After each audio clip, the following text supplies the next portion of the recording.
السلام علیکم ورحمۃ اللہ وبرکاتہ نحمدہ ونصلی علی رسولہ الکریم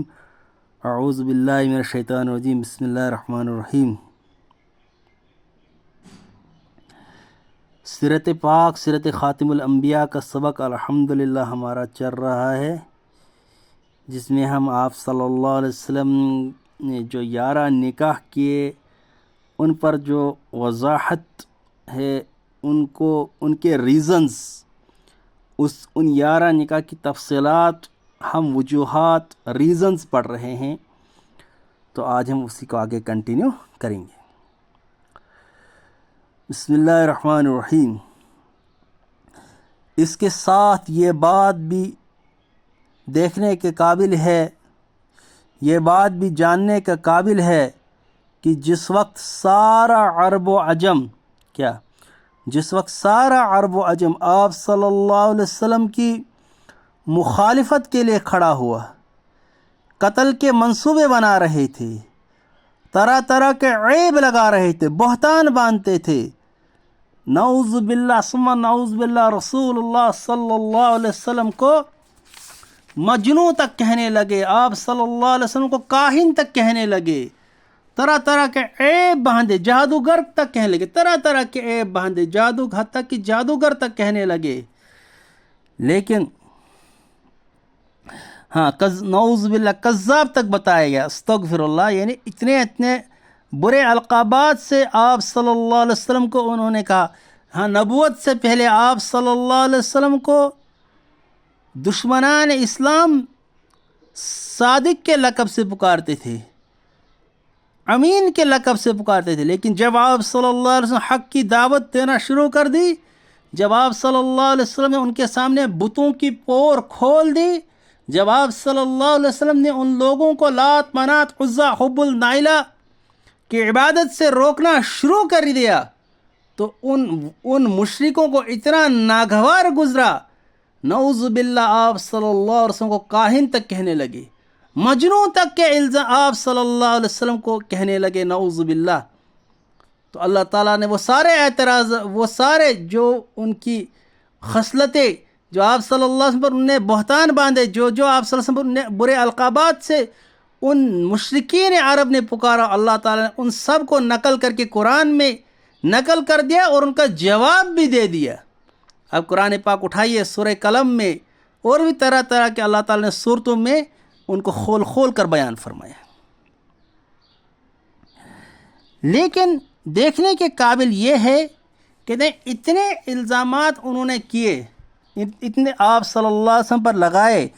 اتنے برے القابات سے پکارا، یہاں تک کہ اس آفتاب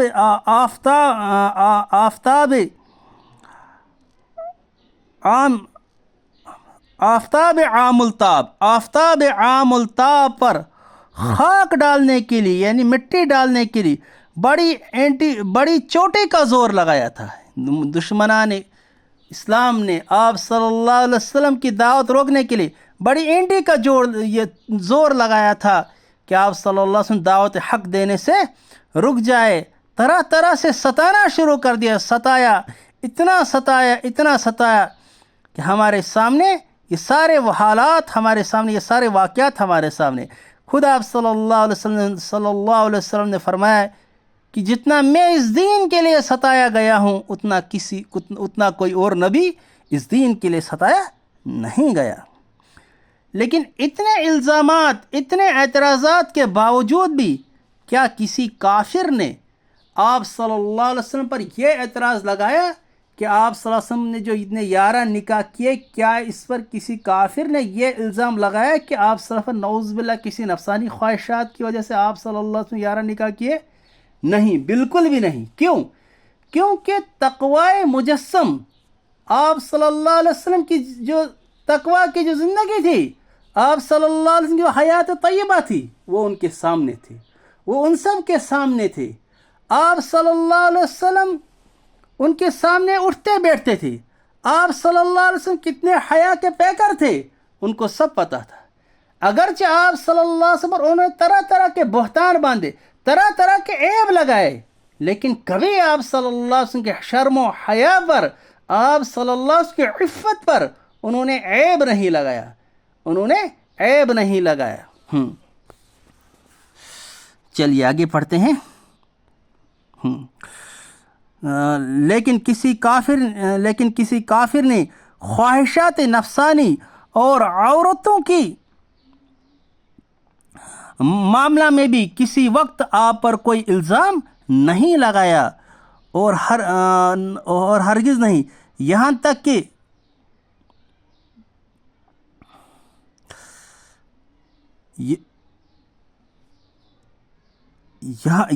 کہ اگر ذرہ انگلی رکھنے کی جگہ ہوتی، لکھتے ہیں سیرت میں حضرت مفتی شفیع صاحب فرماتے ہیں کہ اگر ذرہ، مطلب مثال دے کر، اگر ذرہ انگلی رکھنے کی، انگلی اٹھانے کی گنجائش ہوتی تو کفار عرب جو آپ صلی اللہ علیہ وسلم کے گھر کے بعید ہی تھے، مطلب آپ صلی اللہ علیہ وسلم کے گھر کے قریب ہی تھے، جو کفار مکہ، مشرکین مکہ آپ صلی اللہ علیہ وسلم کے رشتہ دار بھی تھے، آپ صلی اللہ علیہ وسلم کے گھر کے نزدیک بھی رہتے تھے، آپ صلی اللہ علیہ وسلم کو ہمیشہ اٹھتے بیٹھتے دیکھتے تھے، سب سے زیادہ بڑھا چڑھا کر اس کو عیب میں شمار کرتے، یعنی اگر جو آپ صلی اللہ علیہ وسلم پر انہوں نے عیب لگائے تو وہ اس کو بھی، یعنی نعوذ باللہ، یعنی مفتی صاحب مثال دے کے سمجھے، اگر نعوذ باللہ اگر آپ صلی اللہ علیہ وسلم کوئی عورتوں کا کوئی لالچ ہوتی، کوئی عورتوں پر کوئی شوق ہوتا، کوئی عورتوں بھی کوئی حرص نعوذ باللہ اگر ہوتی، تو اس کے اعتراض تو پھر مشرکین مکہ کرتے، جنہوں نے آپ صلی اللہ علیہ وسلم پہ اعتراض اٹھانے میں کوئی کسر نہیں چھوڑی، جنہوں نے بڑی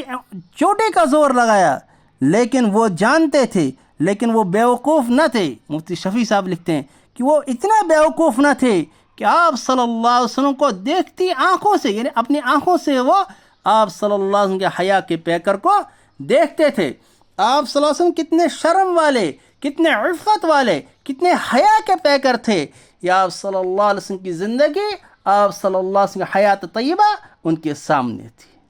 ٹھیک، انشاءاللہ یہاں تک رکھتے ہیں، تو تھوڑا تھوڑا پڑھا کریں گے تاکہ سمجھ میں آ جائے۔ اس کو بہت سارے پارٹ بنیں گے، تھوڑا تھوڑا ہی پڑھیں گے لیکن سمجھ آنا چاہیے۔ میرا مقصد ہے پوری انسانیت کو، حتیٰ کہ جو ہمارے غیر مسلم بھائی ہے، ہندو بھائی ہے، کرسچن، جس بھی مذہب سے ہے، وہ سیرت پڑھے، وہ سیرت کو سمجھے۔ آج جو اگر کوئی شخص ہمارے نبی صلی اللہ علیہ وسلم اعتراض کرتا ہے، ہمیں چاہیے اس کو سیرت پڑھ کر اس کا علمی جواب دے۔ دیکھیے، اگر کوئی اعتراض کرتا ہے، اگر کوئی آپ صلی اللہ علیہ وسلم کے اعتراض میں کوئی توہین کرتا ہے، یقیناً وہ برداشت کے قابل نہیں ہے، پھر تو ہمارا ایمان نہیں ہے، یقیناً وہ برداشت کے قابل نہیں ہے، لیکن ہمیں اس کے اعتراض کو رد کرتے ہوئے علمی انداز سے بھی اس کا جواب دینا ہے۔ اس کے لیے ہمیں سیرت کو عام کرنا ہے، اپنے بچوں میں سیرت پڑھنے کا جذبہ رکھنا ہے۔ ٹھیک، اللہ تعالیٰ ہمیں سیرت پڑھنے کی، سمجھنے کی، اس پر عمل کرنے کی توفیق عطا فرمائے۔ یہاں تک پڑھیں گے، بہت جامعہ رسالہ ہے سیرت خاتم الانبیاء۔ اللہ تعالیٰ کروڑوں رحمتیں فرمائے حضرت مفتی شفیع صاحب کی قبر پہ۔ السلام علیکم ورحمۃ اللہ۔